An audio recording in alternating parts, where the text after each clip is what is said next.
Imagine living at the edge of the world, where the sun barely rises in winter. Ice dominates the land, and the ocean is both a highway and a threat. This was Greenland, a land that seems impossible for human life. Yet around 985 CE, a group of bold Norse explorers, led by Erik the Red, sailed west from Iceland and established settlements here. They built farms, raised livestock, hunted, traded luxury goods with Europe, and thrived in one of the harshest climates on Earth. For nearly 5 centuries, these Norse settlers survived on the edge of the known world. And then, gradually, they vanished. There were no recorded battles, no catastrophic disasters, no accounts of disease. Just abandoned villages, ruined churches, and silence. So what really happened to the Greenland Vikings? To understand, we must explore the climate, economy, culture, and isolation that shaped their world and ultimately led to their disappearance. The story begins with Erik the Red, a controversial figure exiled from Iceland after committing manslaughter. Facing banishment, he sailed west into uncharted waters, eventually discovering a massive island covered in ice and rock. To encourage settlers to follow him, Erik named the land Greenland, implying fertility and opportunity. It was, essentially, a medieval marketing tactic designed to lure settlers to a harsh land. Settlers arrived in the following decades, forming 2 main communities. Eastern Settlement, larger, located in the fjords of southwestern Greenland, with access to better farmland. Western Settlement, smaller, farther north, with harsher conditions and shorter growing seasons. At their peak, the settlements may have held about 2,000 people, small but sufficient to support a farming, hunting, and trading society. Unlike the popular image of Vikings as raiders, the Greenland Norse were primarily farmers, hunters, and traders, recreating Scandinavian society in the Arctic. They built stone churches, longhouses, fences, and burial sites, demonstrating community cohesion and social structure. Yet, despite their ingenuity, their survival depended on a delicate balance of climate, resources, and trade. Any disruption could threaten their existence. Initially, Greenland's climate was relatively favorable, during a period known as the medieval warm period. Summers were long enough to grow hay for livestock, and sea routes to Europe allowed trade to flourish. The Vikings raised cows, sheep, and goats for milk, meat, and hides, horses for transport during warmer months, hay for winter fodder. Hunting supplemented their diet, though livestock remained the foundation of survival. Trade was vital. Greenland exported walrus ivory, a highly prized commodity in medieval Europe, used for religious carvings, jewelry, and game pieces.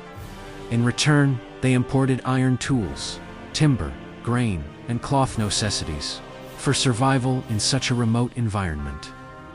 This system allowed Greenland Norse to survive for centuries, but it was fragile, relying on climate stability and regular European contact. Walrus ivory was the Greenlanders' white gold. It was more than a commodity. It was the economic lifeline of the colonies. Norse hunters traveled great distances along the coast and onto drifting ice to hunt walrus, sometimes risking their lives in freezing waters. By the 13th century, however, the ivory trade began to decline.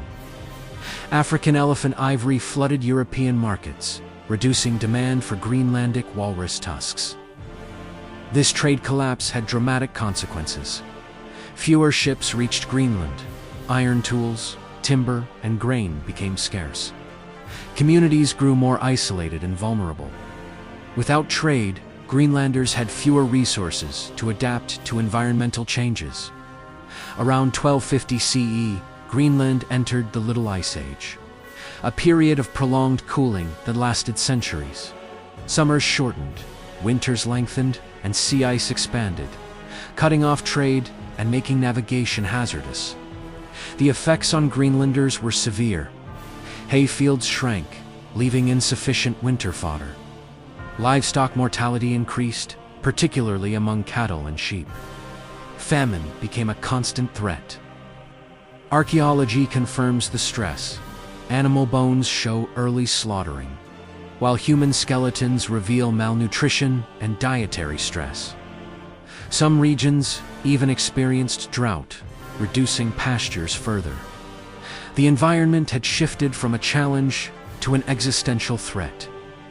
The Inuit had lived in Greenland for centuries and thrived in the Arctic. They hunted seals, whales, and fish, wore fur clothing, and built shelters designed for extreme cold. The Norse observed them, but largely refused to adopt their methods. They clung to European farming, wool clothing, and cattle, even when survival required flexibility. Even during famine, skeletal remains show a diet dominated by livestock. However, evidence suggests partial adaptation over time, including increased consumption of marine food. Despite this, cultural rigidity and environmental pressures combined to overwhelm their capacity for survival. Several factors compounded the challenges. Trade collapse due to declining walrus ivory demand. Black Death in Europe, which reduced Norwegian shipping and aid. Sea ice and storms making travel dangerous. The Western settlement disappeared first, likely abandoned or starved by the early 1400s. The Eastern settlement lasted longer. The last written record is a wedding in 1408, after which the Norse Greenlanders vanish from history. Archaeological evidence shows empty farms and houses, ruined churches, eroded fields. Some may have returned to Iceland or Norway. Others may have died during harsh winters. A few may have assimilated with the Inuit. There was no dramatic ending, only a slow fade into history. So why did the Vikings disappear from Greenland? Not a single cause, but a perfect storm of challenges. Climate change shortened growing seasons and killed livestock. Economic collapse destroyed trade networks and resources. Isolation left communities vulnerable and disconnected. Cultural rigidity limited adaptation to a harsh environment. The Inuit survived because they adapted. The Vikings resisted, holding on to tradition and familiar ways. Their disappearance was quiet, gradual, and largely invisible yet. It offers one of the most powerful lessons in human history. Survival depends not just on strength, but on flexibility, adaptation, and understanding the environment.